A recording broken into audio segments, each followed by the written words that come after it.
Où est l'adresse de Dieu? ese ubundi ubuturo bw'Imana bubahe? Où est la maison de Dieu? Inzu y'Imana ibahe? Sur quelle rue, sur quelle commune ou zone, ça dépend de là où vous êtes, sur quelle avenue, sur quel numéro habite Dieu?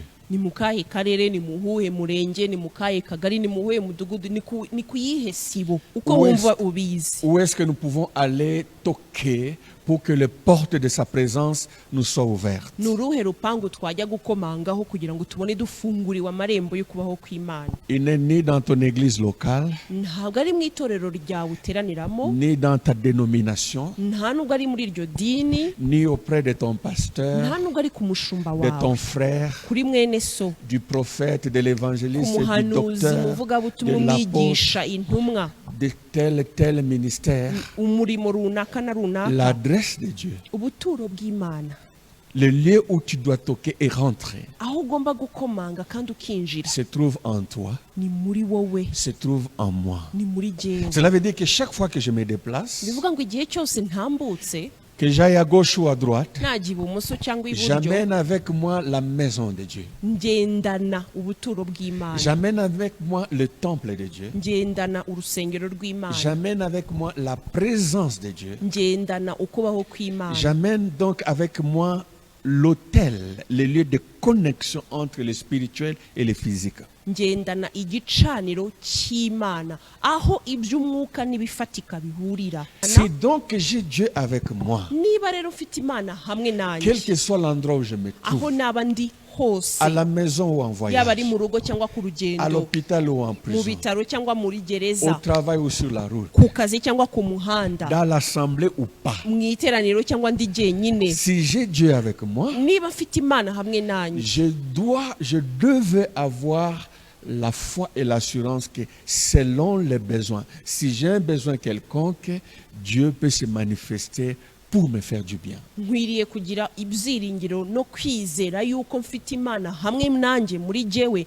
kandi kugaragara ko izo mpano nkeneye ngomba kuba nshaka bishoboka niyo yaba ari muri jyewe. Si Dieu veut me guérir Niba Imana ishaka kunkiza et que je suis seul kandi nkaba ndi jyenyine, et qu'il n'y a pas quelqu'un autour de moi qui peut venir prier avec moi ou pour moi, nta wundi muntu uri hafi yanjye ushobora kuza kunsengera, le Saint-Esprit se manifestera par les dons de guérison. umwuka wera ubwe azigaragaza mu mpano yo gukiza indwara. Je vais recevoir la guérison Nzakira gukira seul ndi jyenyine ou avec les autres. cyangwa ndi kumwe Je n'abandi. peux être délivré nshobora kubohoka seul naba ou jyenyine avec les cyangwa ndi autres. kumwe n'abandi. Je peux être fortifié, nshobora gukomezwa, exhorté, nkahugurwa, consolé, nkahumurizwa, seul ndi ou avec les jyenyine autres. cyangwa ndi kumwe n'abandi. Je peux écouter la voix de Dieu nshobora kumva ijwi pour ry'Imana les détails de ma vie, ku birebana n'ubuzima seul bwanjye, naba ndi ou avec jyenyine les autres, cyangwa ndi kumwe quel n'abandi, que soit l'endroit où je me aho trouve. naba ndi hose.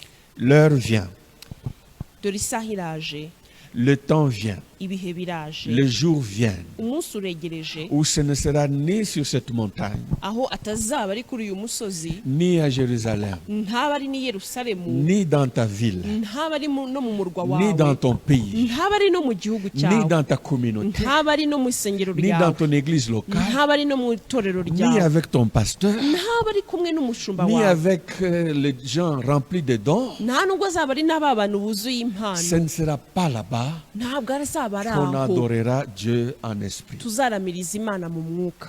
Le temps vient, Ibihe le biregereje, jour vient umunsi uri où hafi, ça se passera plus dans le cœur. aho bizabaho cyane cyane mu mutima. Alors apprenons à servir Dieu autrement. Reka rero twige gukorera Imana mu bundi buryo. Change de mentalité, Uhindure imitekerereze, change ta façon de voir uhindure uburyo ureba ibintu, et sois un homme et une femme qui se réveille, un homme ou une femme de réveil concrètement, quel que soit l'endroit, quelle que soit la situation dans laquelle tu te trouves.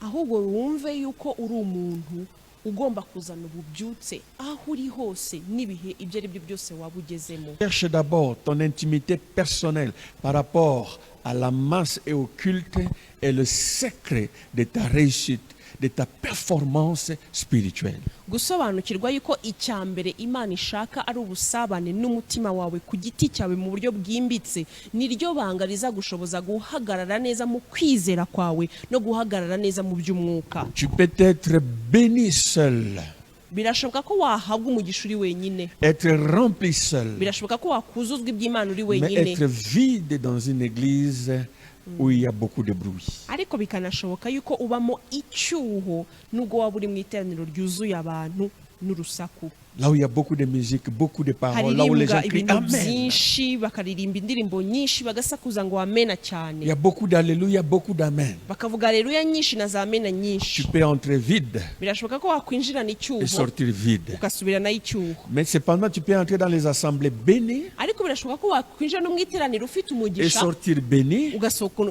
lorsque umugisha toi-même tu es béni. iyo wowe ubwawe wazanye Ou umugisha muri lorsque ton wowe, esprit est préparé. iyo wowe ubwawe n'umutima wawe Lorsqu'il y a muteguwe, une volonté de rencontrer ton Dieu et de vivre dans sa volonté. iyo muri wowe harimo ubushake bwimbitse bwo guhura n'Imana ukabaho mu bushake bwayo. Qu'est-ce qui est plus important? Ni iki cy'ingenzi kuruta ikindi? Être bien avec Dieu kubaho neza n'Imana ou être bien avec l'assemblée? cyangwa kumva uguwe neza mu bandi?